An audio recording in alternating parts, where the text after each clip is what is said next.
it's Rita with Everything Homemade, and I'm going to show you how to take onions and cut them up and dehydrate them. I'm also going to show you how to make your own onion powder. I would also like to mention that I am an author. I love writing action romance, so if this is the genre for you, you can check out Heart's Cry. You can also check out Heart's Courage. I also have a short story in Little Bits, and I also have an inspirational article in Handy Tips for Homeschooling Parents. All the links to these books are in the description box below. Plus, you can check out the trailer at the end of this video, and all the books are once again listed. So let's cut up some onions. So the first thing you need to do is gather your trays, and it's really important that you have a screen insert. If you don't, you can see how big these holes are, and with onions, depending on how small you are cutting them, they will look like they won't fall through the holes at first, but when they shrink, they'll fall through and create a big mess. So it's really important to have the screens. I'm going to be using the yellow onions.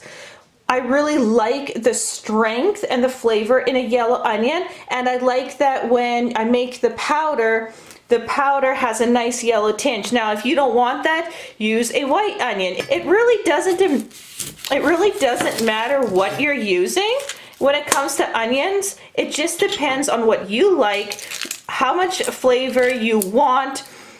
It's totally up to you. So I'm going to be doing yellow onions. So you want to remove, obviously, the outer layer here.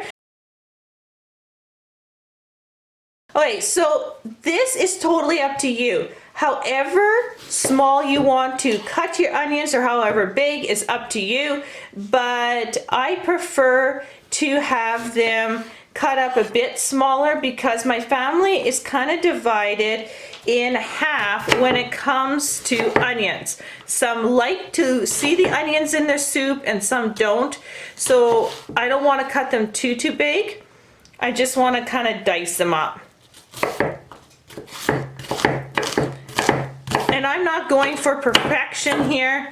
I'm just going to dice them up like so. And for me, that's just fine. If you want to be a little bit more of a perfectionist, go right ahead. If you want really nice big onions pieces, then you just chop up your onion a little bigger. Once I have my onions cut up, I want to transfer them to my trays. You're putting the onions on the tray just like you would celery and the carrots that I showed you. You can stack it. It doesn't matter because they will dehydrate just fine. Onions don't get as tiny as celery does or carrots, so they don't shrink near as bad, but still you can keep them you can really stack them up into your trays.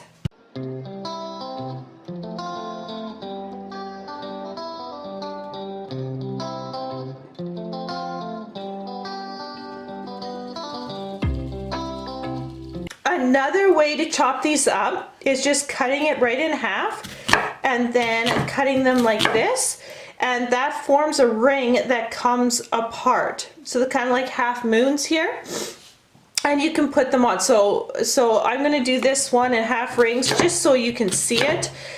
And so if you like longer pieces of onions like that, then go for it.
looks really, really good. Okay, so I'm just going to take a look. It looks like I got less on this side, so I'm just going to even it out.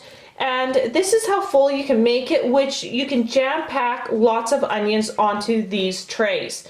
So I'm going to finish here. I got about 10 more onions to go, and then we'll stick them on the dehydrator. Okay, so I got my 3 trays on my dehydrator. I'm using the American Harvest, and I have it set at 135 Fahrenheit or 58 Celsius for fruit and vegetables. Now, a word of warning here. Onions, when dehydrating, stink up the entire house.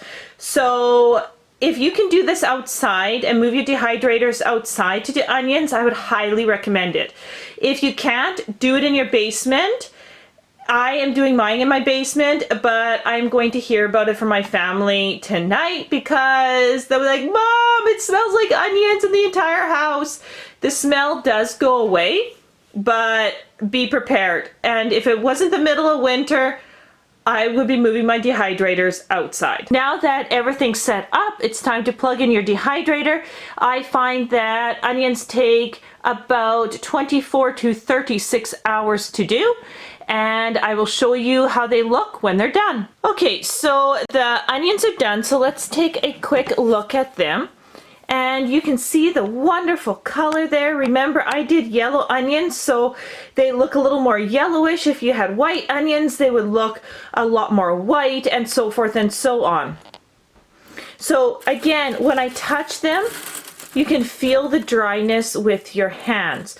When I break it apart, it just nicely breaks just like that. So they're definitely done. And you can see they did shrink, of course, but not as crazy as, let's say, celery that is mostly water. The next step is to store these. Now remember, when you turn off your dehydrators, you must wait a few hours, let them cool down. Otherwise, if you store them hot or warm, you're going to create condensation in your containers, and therefore you're going to have molded product. So you definitely want to do that. So to store these onions, simply put them in a airtight container and they will store for a very long time.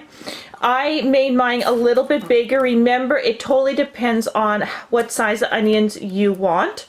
I made mine a little bit bigger here on some of the trays.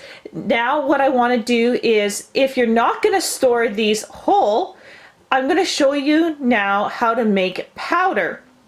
And making powder is so delicious. When you make homemade onion powder, it beats the stores hands down. So let's head upstairs and let's make some onion powder. So what I did here was I transferred the dried onions into a measuring cup, and right now I have 4 cups. So you can use just about any kind of blender to do this with. You don't need the blend tech, as blending dried food is really easy for blenders to do. So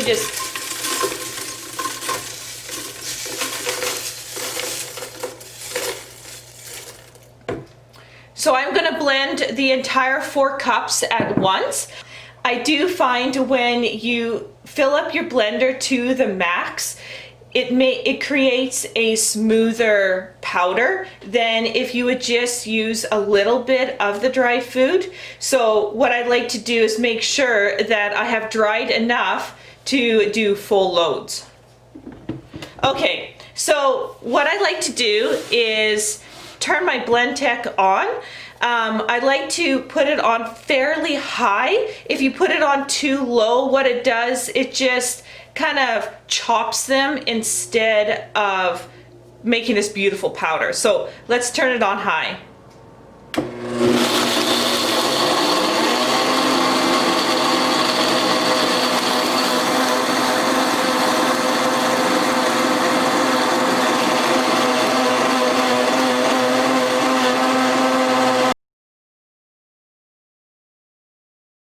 Okay, so after 45 seconds, let's take a look. If you also notice that I have my hand on top of the lid, and that is because the lid here has this little insert that can pop off just like that, because when you're blending stuff into powder, it will come through those cracks and you can see the residue on my hand. So I'm preventing it basically from just seeping out as it blends.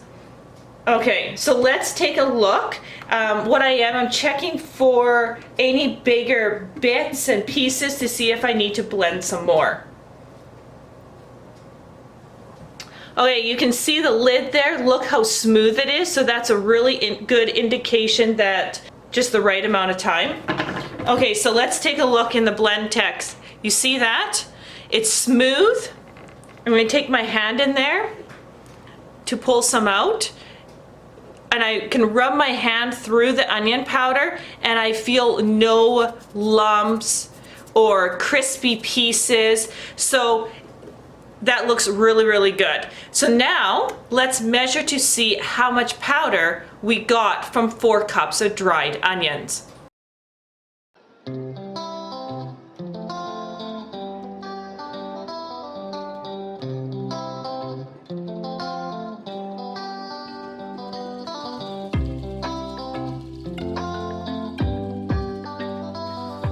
Okay, take a look at that. We got 1.5 cups of this beautiful powder, and you can see the nice yellow tinge of it. And what I like to do is when I am buying my spices, what I like is to keep the containers. So because these containers make the perfect storage for your own homemade powder.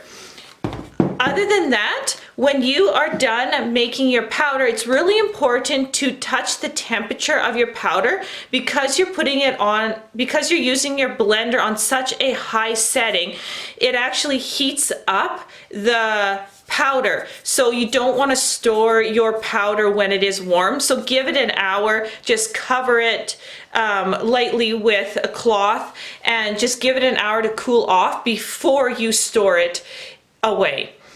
Otherwise, that's how simple it is to dry your own onions, to make your own onion powder. Thanks so much for watching, and we'll see you on the next video.